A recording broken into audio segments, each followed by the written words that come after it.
La novel·la Els lluitadors, de l'escriptor Francesc Gisbert, està d'aniversari.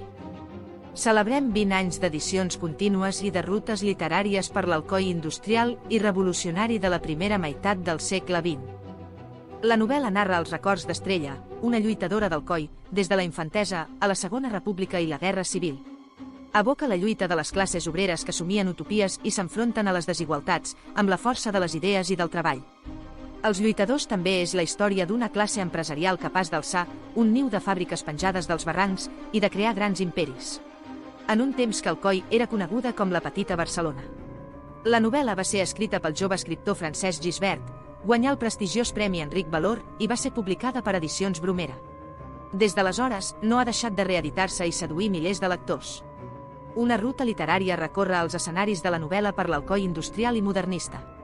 Com diu la cançó de l'Ovidi Montllor, un poble de costeres i ponts, música de telers, que ofeguen, però no mataran. Els barris obrers, Sant Nicolauet, la Sang, les Eres, Alcàsseres. Barris estrets i costeruts, foscos i humits, empinats com la vida dels seus habitants. Cases arrenglerades i premudes. Com si basquejaren amb els colzes, unes contra les altres, per robar una mica d'espai a la casa del costat, i alhora sostindre's mútuament. Una passejada per edificis emblemàtics, com ara les antigues entitats bancàries d'Alcoi. La Banca Vicenç al carrer Sant Francesc o el Monte de Pietat, ara museu i bancada. Al igual que tants infants d'aquell temps, Estrella ha de posar-se a treballar a la fàbrica de Ferrandit amb només 12 anys. Coneix l'explotació i alhora la solidaritat de les companyes. Actualment, la plaça de Ferrandit i Carbonell és seu del campus d'Alcoi de la Universitat Politècnica de València. Algunes d'aquelles ombres que passaven, vora la finestra, de matinada, anirien al bambú, a fabricar paper de fumar, o als tins. D'altres picarien sola fins a Escaló, Santunja, Aracil, Mataix, Matarradona. Potser a les de Ferrandit o Carbonell, a Soler o la Porta. La fàbrica al bambú, seu principal de la Societat Papereres Reunides, aplegava totes les empreses i molins de paper de la comarca d'Alcoi, Cocentaina, Banyeres, Vilallonga i, fins i tot, un taller de Barcelona. Amb el temps, donà faena a més de 800 persones, la majoria dones, les bamboneres. Els lluitadors també s'ambienta a edificis monumentals, com el Palau Albós, la casa de la família d'empresaris on Estrella coneix la vida de l'alta societat alcoiana. El Palauet Albós s'alçava a la plaça del Parterre, envoltat d'altres mansions i edificis benestants, de sòlids murs i façanes bellament decorades. Entre totes, destacava per mèrits propis.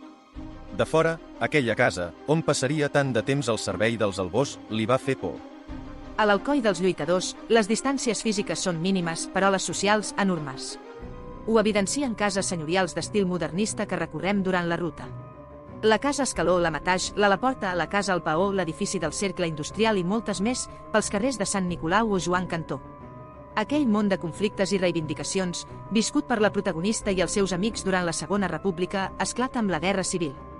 Alcoi, ciutat revolucionària, reconverteix la producció fabril per a la guerra i pateix els bombardejos de l'aviació italiana aliada de Franco. Podrem visitar els refugis antiaeris de Cervantes o l'Hospital Soaconoruac davant del monument a l'Ovidi Montllor. La gent corria pels carrers, cridant, espantant-se, cap als refugis. Vaig esperar dreta, immòbil, fins que els vaig veure aparèixer. Volia recordar el seu aspecte. Eren 10 avions.